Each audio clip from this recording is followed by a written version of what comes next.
Ciri-cirinya gimana Kang kalau Majapahitan? Apakah itu seperti pusaka Pataka itu Kang? Kalau untuk di cirinya sebenarnya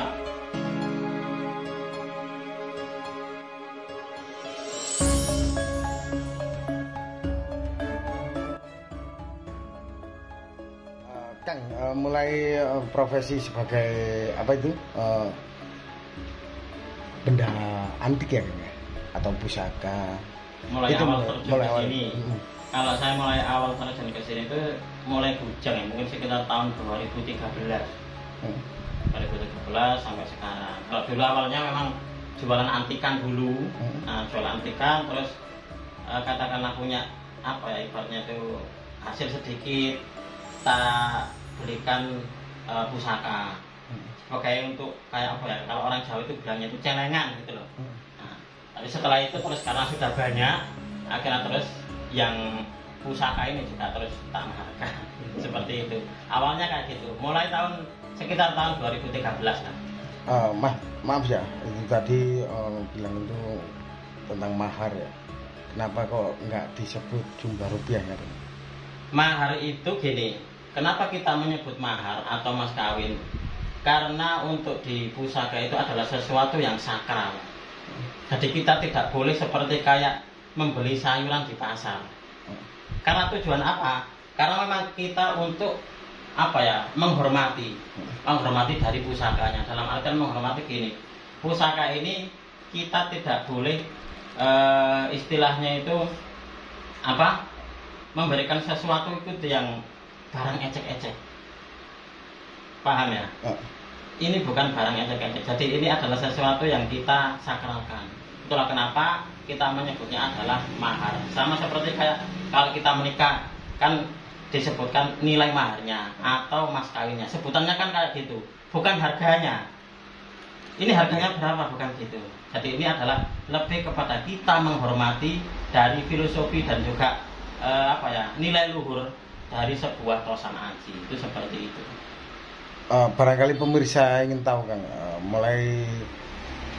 mulai penjualannya, terutama itu dari benda-benda tua ya, terutama itu dari ada Linggayoni, juga ada Pataka. Itu kira-kira bisa dimaharkan berapa Kang? Untuk maharnya? Ya, kira-kira.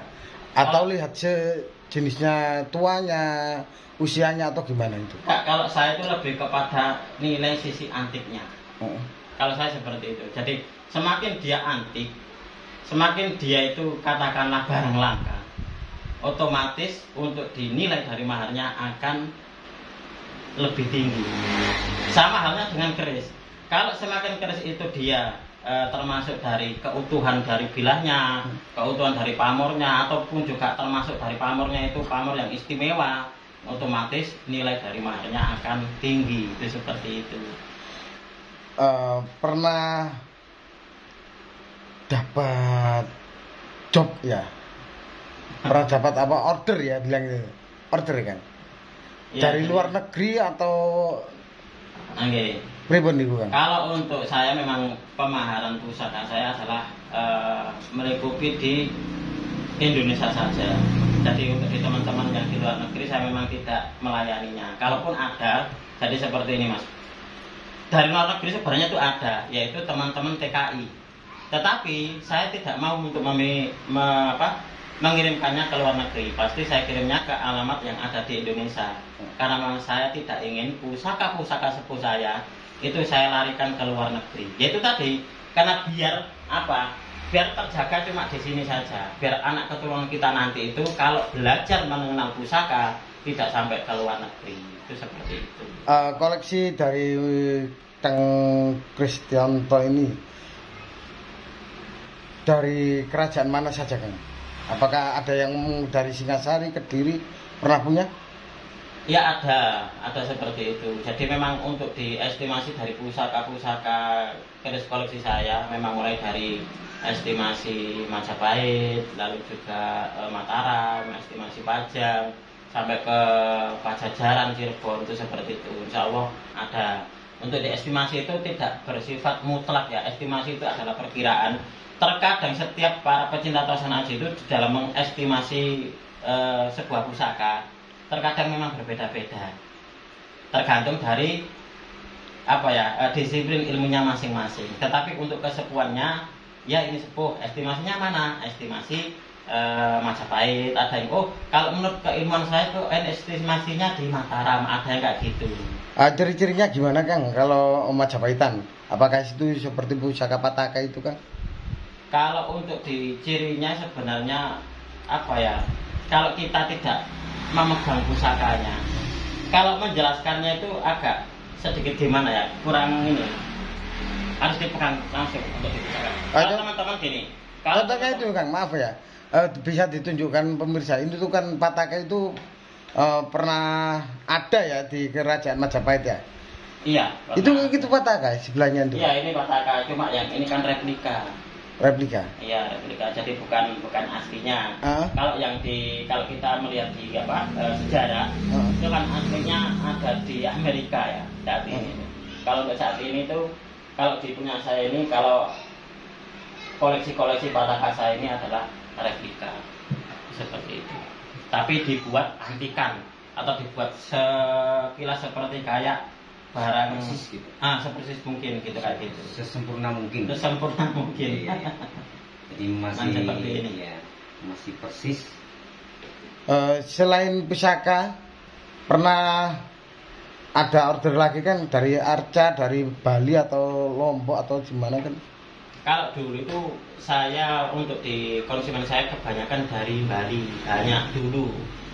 Kebanyakan adalah antikan seperti kayak ini, batu-batu antik seperti ini, lalu juga ada cincin-cincin antik. Tapi kalau untuk saat ini saya lebih fokusnya ke tosan aji atau menjual pusaka. Untuk saat ini fokusnya di situ. Jadi bukan di antikan lagi, sekarang lebih fokus ke dunia tosan aji. Panjenengan bisa melihat di channel saya Bumi Mojopahit channel, kalau mungkin di antara sobat ada yang kebetulan saya kok kepingin ya atau tertarik dengan dunia tosan aji, kalian bisa mampir ke sana. Itu seperti itu. Apa tadi channelnya Kang? Bumi Mojopahit channel. Bumi Mojopahit channel. Saya. Itu yang tempatnya di barangkali ada pemirsa Kang. Kalau mau datang ke tempat saya boleh. Dusunnya Dusun Tambak Suruh, Kecamatan Dusun Tambak Suruh, Desa Tambak Agung, Kecamatan Puri, Kabupaten Mojokerto. Dari terminal bus Mojokerto sekitar 5 sampai 10 menit lah ke rumah saya. Jadi nggak terlalu jauh kalau dari terminal bus Mojokerto. Seperti itu. Pesan-kesannya pada generasi milenial kan. Saat ini kan generasi milenial kan pusaka iku apa cara Jawane ngono. Kan pesan moralnya gimana Kang? Iya. Jadi saat ini memang untuk di generasi saat ini, untuk di dunia pusaka mungkin masih awam atau mungkin masih ada yang takut dengan dunia tosan aji, khususnya yang menyangkut keris atau yang lainnya. Mungkin juga karena ada bilang kalau kita mempunyai keris identiknya dengan dukun, seperti itu. Nah, itu harus kita luruskan. Jadi cerita-cerita yang kayak gitu adalah cerita yang sebenarnya itu tidak sesuai dengan kenyataan. Karena saya dulu sebelum menggeluti dunia tosan aji, itu saya juga termakan dari cerita-cerita tersebut. Akhirnya terus takut. Nah, setelah saya terjun langsung ke dunia tosan aji, ternyata tidak seseram cerita yang beredar di masyarakat. Itu seperti itu. Bahkan saya banyak menemukan filosofi kehidupan dari sebuah tosan aji. Itu seperti itu. Contohnya Kang, kayak pusaka ya, kan ada jenisnya luk ya. Itu kan ada filosofinya. Mulai luk 1, luk 3, 7 kalau nggak salah ya, 5 sampai 13. Luknya banyak emang. Filosofinya pripun Kang? Bisa dijelaskan? Kalau dari luk katakanlah sini, saya kasih contoh luk 7. Nah, luk 7 itu kan dari kata pitu atau berkata pitulungan, berarti seperti itu, atau pitutur, itu kayak gitu. Nah, intinya adalah sebagai manusia kita harus memberikan selalu memohon pertolongan itu kepada Tuhan yang Maha Kuasa. Itu salah satunya seperti itu. Karena kalau untuk dijelaskan satu persatu nanti panjang banget gitu. Itu saya jelaskan cuma satu saja, yaitu untuk di Lut 7 yang berarti pitulungan atau mendapat pertolongan dari Tuhan yang Maha Kuasa. Kurang lebihnya itu seperti itu. Oh gitu kan. Kang, terima kasih atas ulasannya. Sama-sama. Semoga berkah. Semoga berjaya selalu ya Nusantara ya. Karena jenengan menguri-uri atau melestarikan jejak-jejak leluhur yang adiluhung, terutama itu jejak-jejak kerajaan Majapahit. Soalnya jenengan itu asli wong Mojokerto ngoten kan? Nggih, saya asli Mojokerto, Majapahit. Nah, kasih Kang. Itu lho keterangannya. Akhir kata, rahayu, salam budaya. Jas merah, jangan sekali-sekali melupakan sejarah. Mari lestarikan alam Nusantara dan juga leluhur Nusantara. Wassalam.